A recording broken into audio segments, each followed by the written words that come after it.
سەرەتاش لە دوو ئەستێری کوردەوە دەست پێ دەکەین لە یاری هونەرە بەرگریەکان کە ئەو دوو ئەستێرێ ساڵانێکی زۆرە توانیوانە ئەنجامێکی ناوازە بەدەستبێنن بۆیە بوون بە ئەستێرە ئەویش هۆکار حەکیم لە موایتای کامیل محەممەد لە بۆکسێن ئەم دوانە لەگەڵەوەی لە ئاستی کوردستان و عێراق و ئەنجامێکی باشیان بەدەستهێنەوە ئێستا هەنگاوێنن بەرەو دەرەوە لە جۆرجیا لە یەکێک لە پاڵەوانەتیەکان بەشداریەکەن و بەرامبەر دوو پاڵەوانی جۆرجی یاریەکەن.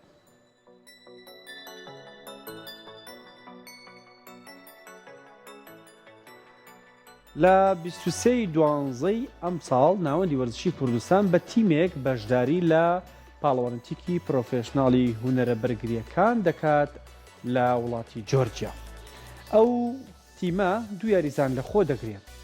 کامیل محەممەد ئەستێری بۆکسنگی کورد لە ئیڤنتەکەی BFC وڵاتی جۆرجیا لە ستایلەکەی خۆی کە بۆکسنگە لە کێشی 60 کیلۆگرام بەرامبەر بە پاڵەوانی جۆرجی فیرۆدین تانڕیڤیدیف یاری دەکات کە ئەو یاریزانە جۆرجیا لە سێ یاری پرۆفێشناڵیدا بردنەوەی تۆمار کردو و دۆڕاندنی نییە. ئەمەش ئەزمونێکی نوێ بۆ کامیل کە لە دەرەوەی وڵاتی خۆی ڕوبەڕووی پاڵەوانە جۆرجێکە ببێتەوە.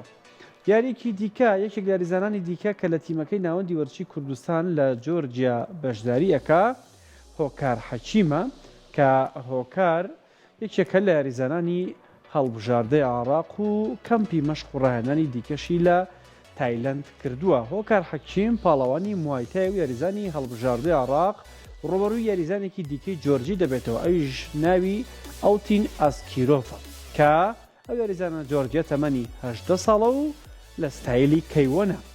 لەم جارەدا هۆکار لە وڵاتی جۆرجیا ئەو یاریە ئەنجام دەدات.